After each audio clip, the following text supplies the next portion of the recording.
28 августта Чолпон Ата шаарында башталган Көкбөрү оюну боюнча президенттин кубогу жыйынтыкталды. Финалдык оюнда кубок үчүн Шахтер жана Ак Илбирс командалары күч сынашты.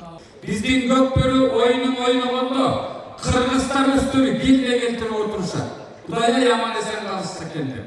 Кыргыздын улуттары көздөрүн жууп жиберишет. Бул биздин элибизге гана жарашкан, бизге гана таандык, өтө күчтүү, эл туюткан, журт туюткан нарктуу ат оюну. Биринчи бөлүктө Ак Илбирс 2 упай салып үстөмдүк кылса, экинчи бөлүктө Шахтер командасы эсепти теңеди. Оюндун 3-чү бөлүгү 3-3 эсеби менен аяктап, алтын салым үчүн кошумча 10 мүнөт берилди. Жыйынтыгында Ак Илбирс командасынын оюнчусу алтын салымды салып, жеңиш алып келди. Көкбөр оюнун көргөнү келгенбиз. Аябай жакшы өтүп атат.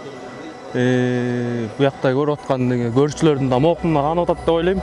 Кубок үчүн жалпы 14 команда ат салышты. Алар Ак Суу, Алтын Альянс, Ак Илбирс, Ысык Ата, Казарман, Аларча, Талас шаары, Бапа Барскон, Бийиктик, Ичке Суу, Асанбек Ата, Карабой, Шахтер жана Чүй Токмок командалары.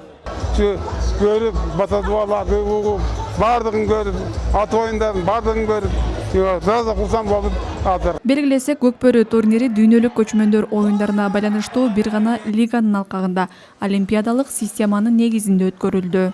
Айжамал Олжобай кызы, Алмаз Нурманбетов, Ала Тоо 24.